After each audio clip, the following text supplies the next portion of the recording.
العلم هذا القرآن يوحدنا لطريق الخير يوجهنا الله تعالى أنزله ورسول الله معلمنا بسم اللہ الرحمن الرحیم. دوم حروف مشبہ بفعل. دوسری قسم حروف مشبہ بالفعل ہے. وہ شش است اور حروف مشبہ بالفعل 6 ہے. ان و ان و کأن ولکن ولیت ولعل. حروف عاملہ کی دوسری قسم کا نام ہے حروف مشبہ بالفعل. حروف مشبہ بالفعل کی تعداد 6 ہے، جن کو ایک شاعر نے اپنے شعر میں یوں بیان کیا ہے: ان بأن کأن لیت لکن لعل ناصب اسم اند ورافع در خبر زد ما ولا. تو ان کا عمل کیا ہوتا ہے؟ حروف مشبہ بالفعل مبتدا و خبر پر داخل ہو کر مبتدا کو نصب اور خبر کو رفع دیتے ہیں. ٹھیک ہے، ترکیب کرتے وقت مبتدا کو ان کا اسم اور خبر کو ان کی خبر کہتے ہیں. جیسے ان زیدن قائم، تو زیدن یہ مبتدا تھا اور قائم یہ خبر، تو ان یہ داخل ہوا زیدن قائم پر. زیدن قائم جو تھا اس پر داخل ہوا ان مشبہ بالفعل. تو اس نے مبتدا یعنی زید کو نصب کیا اور خبر یعنی قائم کو اس نے رفع دیا. ٹھیک ہے.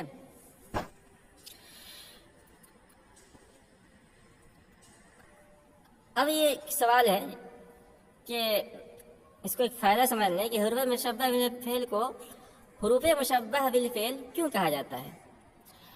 تو ان حروف کو حروف مشبہ بالفعل اس لیے کہتے ہیں کہ مشبہ بالفعل کے معنی ہیں وہ حروف جو فعل کے ساتھ مشابہ ہوں. تو یہ حروف بھی فعل کے ساتھ لفظی، معنوی اور عملی مشابہت رکھتے ہیں. لفظی مشابہت یہ ہے کہ جس طرح فعل ماضی مبنی پر فتح ہوتا ہے، اسی طرح یہ حروف بھی مبنی پر فتح ہوتے ہیں. اور جیسے فعل ثلاثی اور رباعی ہوتا ہے، اسی طرح یہ حروف بھی بعض ثلاثی اور بعض رباعی ہیں. ان، ان، کأن، لیت، لکن ثلاثی ہیں، اور لعل جو اصل میں تھا لعلل یہ دحرج کی طرح رباعی ہے. اور معنوی مشابہت یہ ہے کہ یہ حروف فعل کے معنی میں ہیں.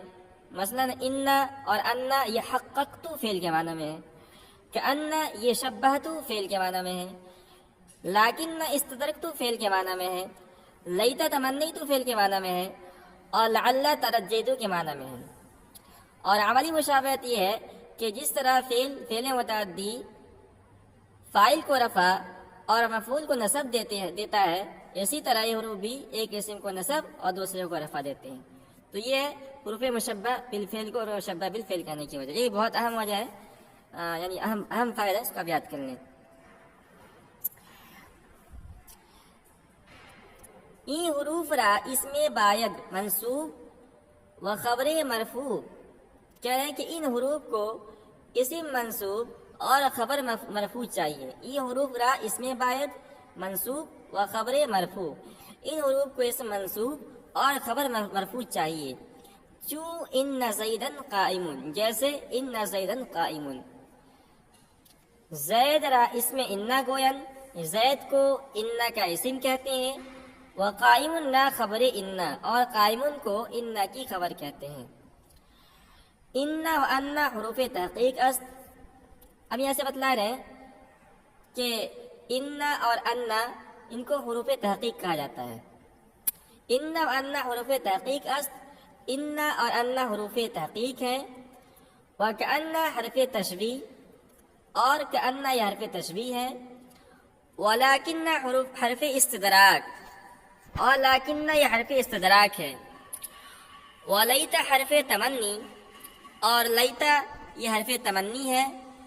ولعل حرف ترجی، اور لعل یہ حرف ترجی ہے. تو تحقیق کے معنی آتے ہیں کہ اسم کے لیے ہماری خبر یقیناً ثابت ہے.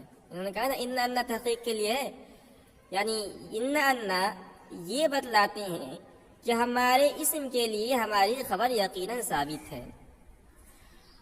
اور کہا کہ کأن تشبیہ کے لیے آتا ہے، یعنی کأن یہ بتلاتا ہے کہ میرا اسم میری خبر کے ساتھ مشابہ ہے. جیسے کأن زیدن اسد، گویا زید شیر ہے. تو یہاں کأن یہ تشبیہ کے لیے ہے، یعنی کأن بتلا رہا ہے کہ میرا اسم زید میری خبر یعنی شیر کے ساتھ مشابہت رکھتا ہے. لیکن استدراک کے لیے آتا ہے، یعنی پہلے کلام میں پیدا ہونے والے وہم کو دور کر دیتا ہے. جیسے ہم نے کہا جاء زید، ہم نے کہا کہ زید آیا. اب زید اور عمر بالکل جگری دوست ہیں، جہاں زید جاتا ہے وہاں عمر بھی جاتا ہے. تو جب کہنے والے نے کہا جاء زید زید آیا، تو ہمارے دل کے اندر خیال ہے کہ زید جہاں جاتا ہے عمر بھی جاتا ہے، تو عمر بھی ساتھ میں آیا ہوگا. تو جو یہ وہم پیدا ہو گیا کہ عمر بھی آیا ہے، اس کو ہم لاکن سے دفع کریں گے. ہم کہیں گے لاکن عمرا لم یجی، لیکن عمر نہیں آیا. لیتا یہ تمنی کے لیے آتا ہے. تمنی کا مطلب یعنی اپنے اسم کے لیے اپنی خبر کی حصول کی خواہش کرتا ہے. جیسے لیت الشباب یعود، کاش کے جوانی لوٹ آتی. تو شبابہ یہ لیتا کا اسم ہے، یعود اس کا خبر ہے. تو لیتا یہ اپنے اسم کے لیے اپنے خبر کی حصول کی خواہش کرتا ہے. لعل ترجی کے لیے آتا ہے، یعنی اپنے اسم کے لیے اپنے خبر کے حصول کی امید کرتا ہے. جیسے لعل عمرا غائب، شاید عمر غائب ہو. تو یہ حروف عملہ کی دوسری قسم تھی، حروف مشبہ بالفعل.